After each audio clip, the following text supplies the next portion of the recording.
You mentioned, of course, mental health and when the sheriff's office would get involved, having the proper things to take proper actions. One thing it seems like a lot of the students are concerned about is knowing what their law enforcement is actually doing. If the school district were to contact the sheriff's office about somebody that they've gotten concerns about when it comes to mental health, can you talk about the process of when the sheriff's office would decide to actually get involved and then kind of some of the steps that would be taken? So look, we can get involved early on if there's a concern. The challenge may come with our ability to take any action.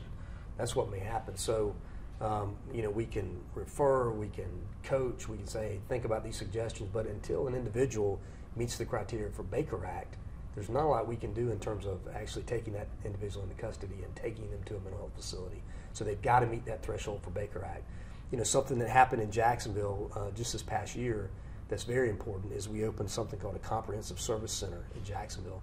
So it's a one-stop shop for mental health, kind of a pre-crisis facility. So I'll take you back prior to this facility opening. Many times in our community, if you have a loved one in your family that has a mental health issue, and you don't have the ability to have a psychologist on call and the constant mental health care that they may need, then the family plan, unfortunately, has been to wait till that individual goes into full-blown crisis mode and call the police, and that can't be the plan. And that's not good for us.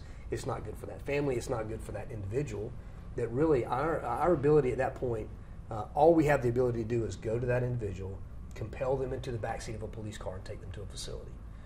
We're not mental health counselors. We in JSO, we take the top level of training that's provided to law enforcement and nationwide. CIT training, every officer in our agency has that. And it helps. It's a good thing, but it's not the answer to this problem. So with the Comprehensive Service Center opening, now there's a spot in between, if you will.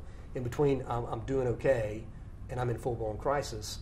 Now there's a place in between where we can take people. They can walk in themselves. The family can take them. So there's another avenue for help before the full-blown crisis mode. So for us to get involved again, we have the ability in Jacksonville to work the Comprehensive Service Center, but most places, excuse me, in the state, if you don't have that, we're limited by being able to obviously Baker Act someone, and quite frankly, there may be a lot of things in between that could have interrupted an individual's move toward a crisis prior to Baker Act, but there's got to be the ability to do that, and people have to know what those avenues are, not just law enforcement, but people in the community have to know what they are. So again, I think we've taken a big step with that Comprehensive Service Center here, and we obviously will refer people and take people as necessary, ask family members to take people, and again, people can walk in on their own.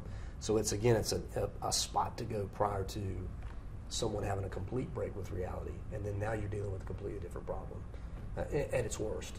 Instead of maybe, hey, I think I need a little help, and going to this middle ground spot. So that's really, in terms of law enforcement, the tool that we have at the end of the day. So going into someone's house and taking their guns, we're not allowed to do that.